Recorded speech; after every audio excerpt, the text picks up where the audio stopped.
It was a foggy night in Victorian England. It was the time when the yellow glow of gas lamps spread across the streets, and people felt safe inside their homes. But truth is never so straightforward. That night on the express train running from London to Paris through a tunnel, a great secret sat hidden within every carriage. Outside, the weather was growing colder, and inside a conspiracy was being born. The beginning of the most cunning train robbery in history was about to take place. The train was going to stop. The guards' eyes were heavy with sleep, but no one suspected that a deadly gang was about to carry out its greatest mission. William Piers was a clever criminal who had spent his life between deception, cunning, and suspicion. Along with his companions Edward Agar, George Tester, and Barlow, he had been preparing for this theft for many months.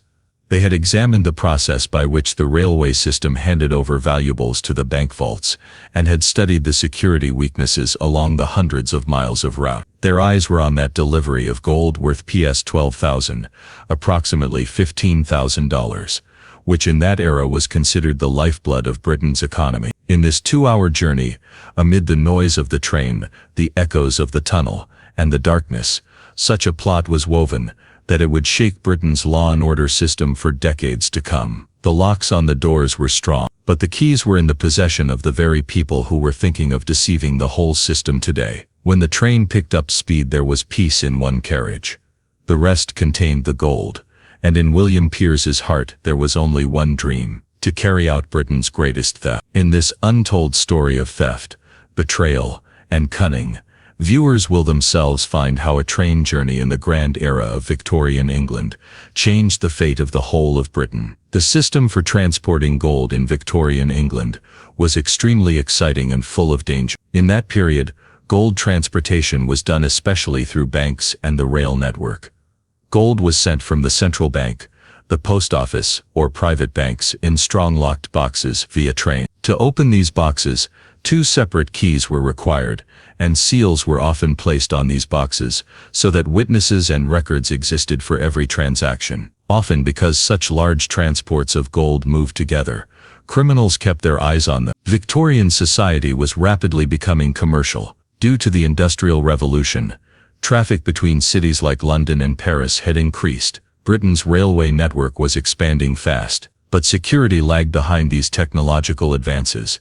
Guards were posted in the coaches of the train, but they too were constantly traveling and became lax in matters of security. William Piers was the effect of this changing society and growing greed. William was born into an ordinary family, but from childhood he had a craving for risk-taking and getting rich quickly. Working in the railway, he became well acquainted with the rail network and its loopholes. His habits of gambling and drinking cost him his job, but he did not give up. Instead, he used his experience to carry out a big and historic crime. There were many flaws in the gold transport process. Despite seals and keys, guards were often careless. Box seals and checks of signatures were done superficially. The banking system may have been strict, but internal staff were tempted by money and went down the path of crime. In the Victorian market, forged documents, forged signatures, and copied keys began to spread rapidly. Post office and railway employees could also be complicit.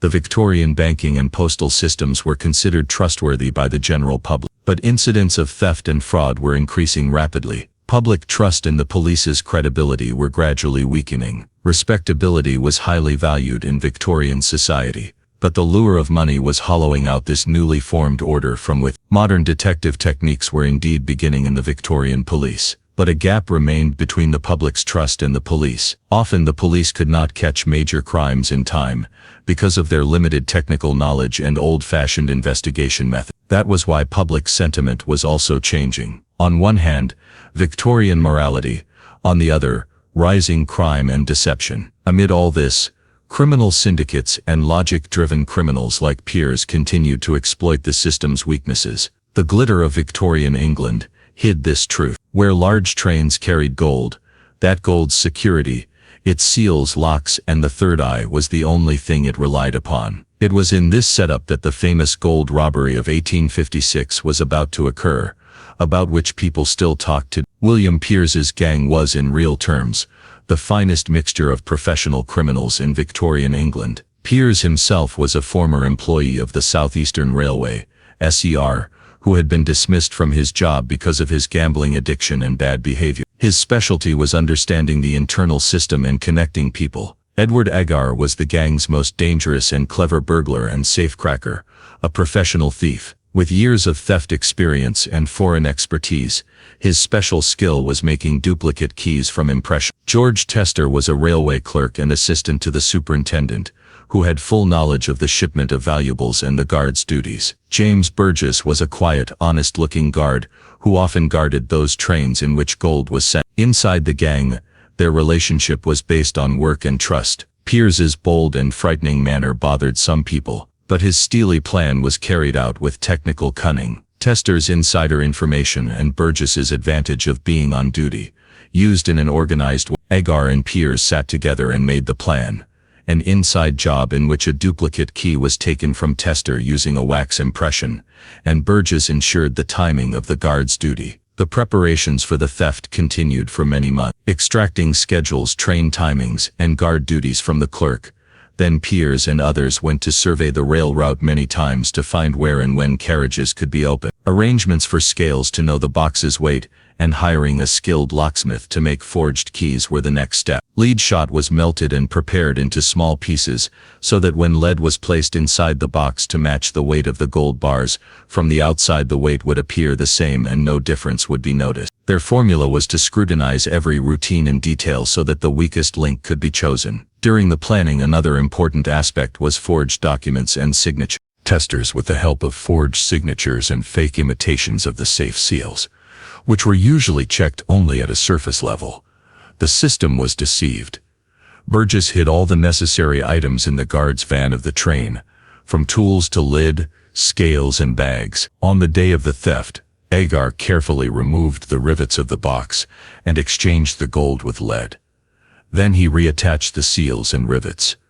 From the outside, everything looked exactly the same, but inside the game had already been played. Piers had trained his team beforehand with small rehearsals and practical drills.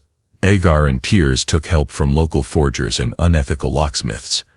Every member clearly understood his role. Tester had to manage the duty change. Burgess had to keep an eye on any suspicious movement. Agar had to open and close the boxes, and Piers had to oversee overall coordination. After the train departed, Agar opened the safe. Only one lock had been used instead of two. He removed the gold bars worth $15,000 and replaced them with lead of equal weight, sealing the box again. Tester immediately returned to London to ensure he would be seen there when the robbery occurred. In the planning and execution of the entire operation, rehearsal and review played a major role. They had studied, step by step, where surveillance had to be done, the exact timing of the train, which station had which lock, how many bags of what weight would be needed, and how long it would take to change the seals. They even prepared smoke signals and hand signs so that if any disturbance occurred, they could alert each other instantly. Special attention was given to ensure everything happened silently and without chaos. This was the professional planning of the biggest inside job-style hijack in Victorian England, an extraordinary mix of honesty, deception, and drama. On the cold, dark night of May 15, the air was heavy and still, as if waiting for something mysterious to happen.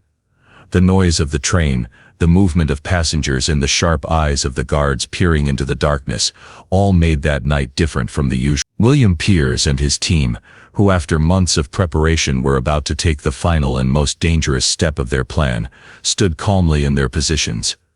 Burgess was on duty as the guard.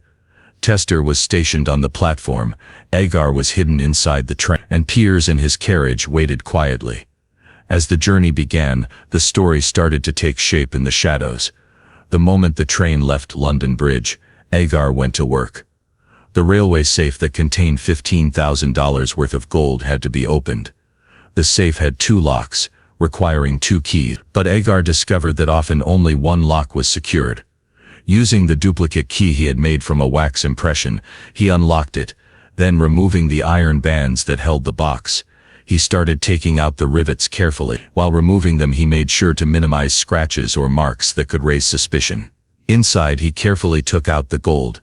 Using the scales he had brought with him, he filled the box with lead shots, matching the exact weight of the gold. The lid was so heavy that no one could tell the difference by weight.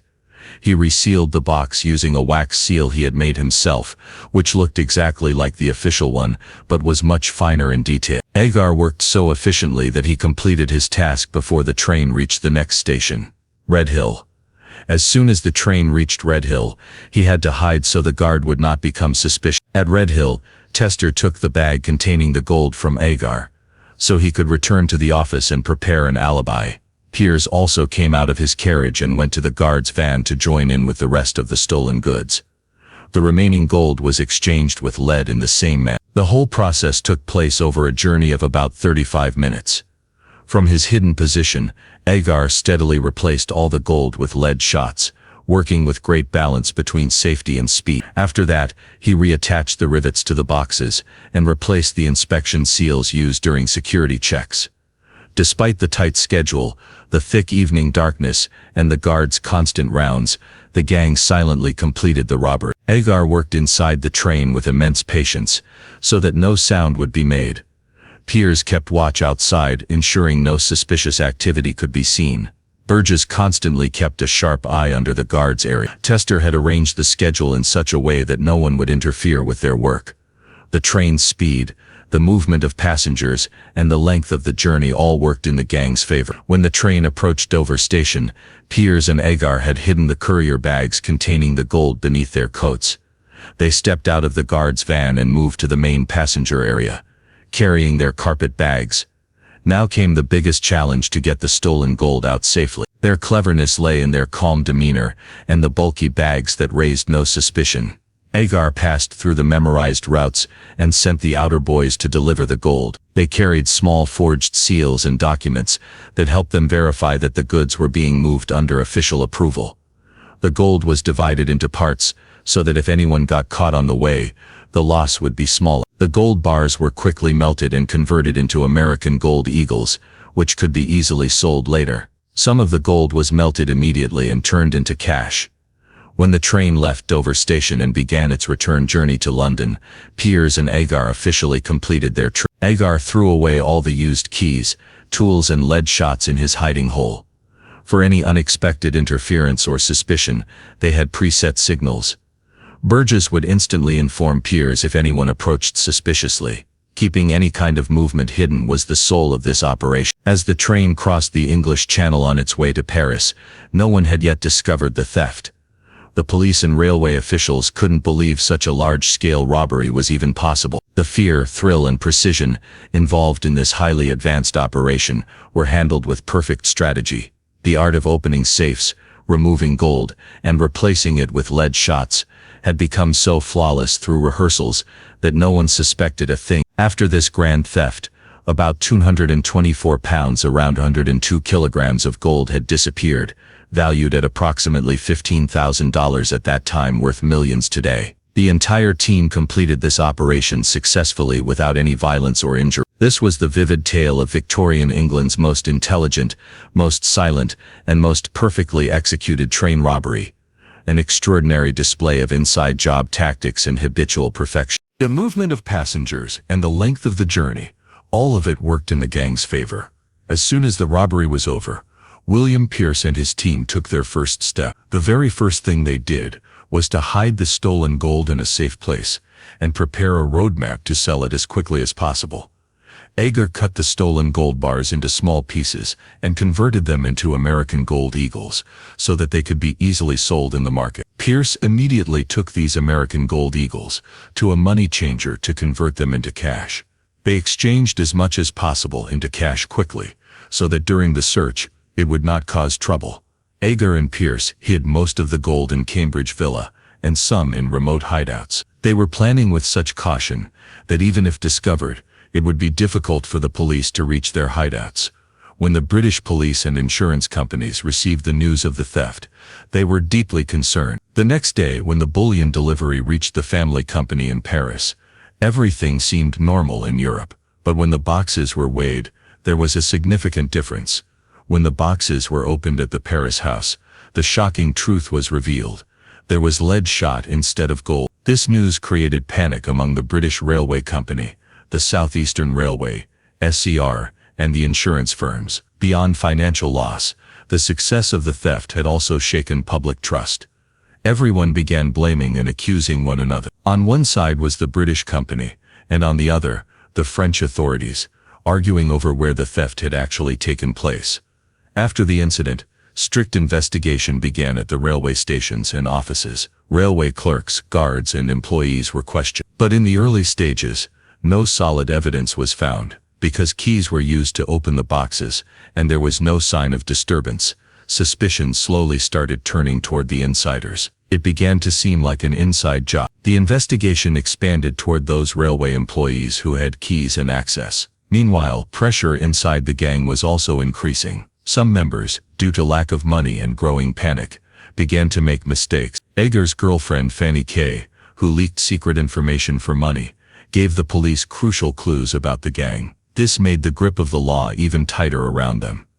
The media covered this incident on a large scale. The Victorian English scholars and public, who had trusted the railway and banking systems, were now caught in confusion and fear. Newspapers called it an extraordinary theft and a crime of genius. Some questioned the safety of the railways, while others criticized the police investigation as inadequate. Rumors began to spread among the public, and discussions about the robbery grew rapidly. Economically and socially, the impact was huge, because the reputation of Victorian England was now at stake. The police began their investigation, collecting old-fashioned forensic evidence and witness statements from railway employees. The railway company announced a reward of £300, around $1,500, for anyone who could provide information about the theft. This brought many names into the list of suspects, but the truth was yet to come out. The Victorian detective agencies began a detailed investigation of all runaway suspects and railway workers, increasing pressure and conflict within the gang. Surprisingly, some members of the gang were also from respected social circles, which made their arrests even more complicated. By the time the police managed to uncover this theft story, which involved no murder or violence, the people of Victorian England were already caught in a web of curiosity and speculation. Thus began the unraveling of the biggest gold train robbery in Victorian England's history, one that deeply affected the nation's law, society, and railway security. After the 1855 golden heist, when clues started emerging at the crime scene and railway stations, British police from Scotland Yard began a deep and strategic investigation. Their biggest challenge was to collect clues about such a massive gold theft. According to Victorian forensic techniques, investigators examined wax seals, rivet marks, and the small mistakes left during the theft. Edgar and Pierce's first big fault was that they often used only one lock on the safe box instead of two, which made the theft easier. Despite the tight schedule, Edgar had remained hidden inside the train for a long time, making the police suspect that there had been inside help. In Scotland Yard's investigation, George Tester's role turned out to be crucial. As often happens among criminals, cracks began to appear within the gang. When Edgar was suddenly arrested, Pierce promised to help him, but later broke that promise. Due to financial troubles, Edgar's former lover, Fanny K., went to the prison governor and revealed the entire conspiracy. Her confession helped police reach the gang. George Tester could no longer bear the lie and confessed his role in front of the police. Further investigations revealed letters, receipts, railway roster papers, and forged documents that confirmed the gang's involvement. Scotland Yard interrogated several employees harshly, leading to the capture of more members and accomplices. During this time, Pierce was interrogated intensively. Initially, he denied all charges, but soon he realized that betrayal had already torn the gang apart. Conflicts and disagreements increased among them.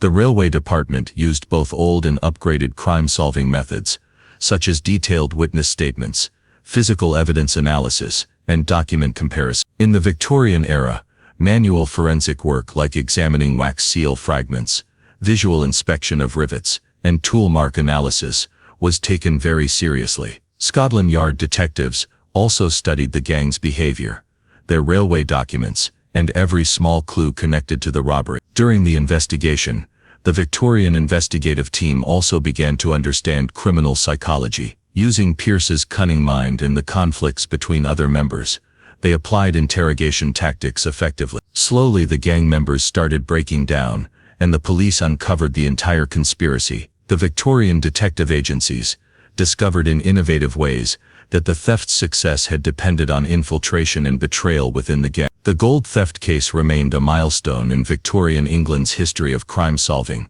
a model for future police and forensic scientists. The investigation raised questions about the efficiency of Victorian policing, but ultimately the gang members were captured and brought to justice. Victorian forensic science, detective tactics, and media coverage all played major roles in solving this case. It became one of the most famous and technically advanced investigations in Victorian crime history. After the 1855 Golden Heist, the case went to court. The trial began in January 1858 at London's Old Bailey Court, where William Pierce, Edward Agar, James Burgess and William Tester, all members of the gang, were charged with theft. The courtroom was a dramatic place of the Victorian era, filled with witnesses, documents, and absconded criminals under heavy media coverage. The prosecution presented solid evidence of the entire conspiracy through railroad employees, locksmith John Chubb, bullion dealers, and many witnesses. Agar, who was the gang's main thief and safecracker,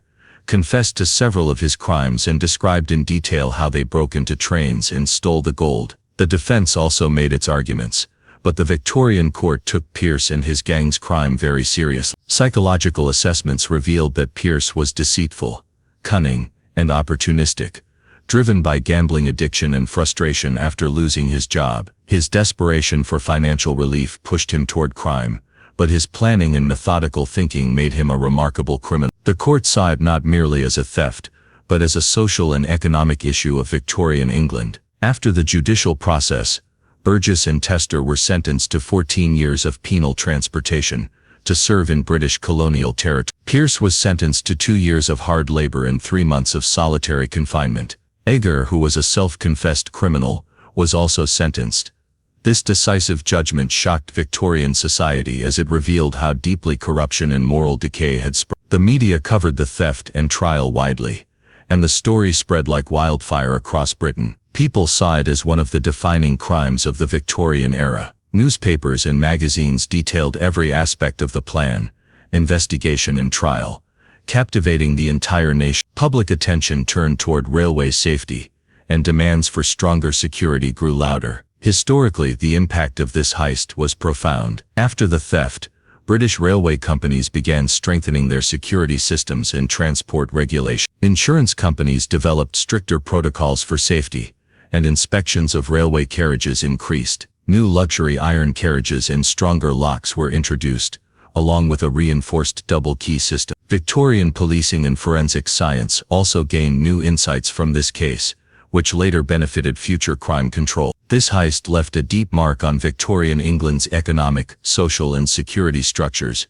and was recorded in history as the most sophisticated and brilliantly executed train robbery ever. This theft shook the foundations of law, railway security, and public trust in Victorian England, and became a priceless chapter in British crime history. The story of the most cunning train robbery of Victorian England proved that the human mind can outsmart any security. That night of May 15, 1855, when gold worth $12,000 was stolen from the London to Paris train, was not just a great crime, but also a major challenge to the security systems of that era. This heist showed that no matter how advanced or strict the security may be, human intelligence and deception have no equal. Can today's world, where technology has become so advanced, truly protect itself from such a crime? After the Grand Victorian heist, the British transport system reorganized itself and implemented stricter safety rules. Railway companies improved their locking systems, enforced the double-key rule more rigorously,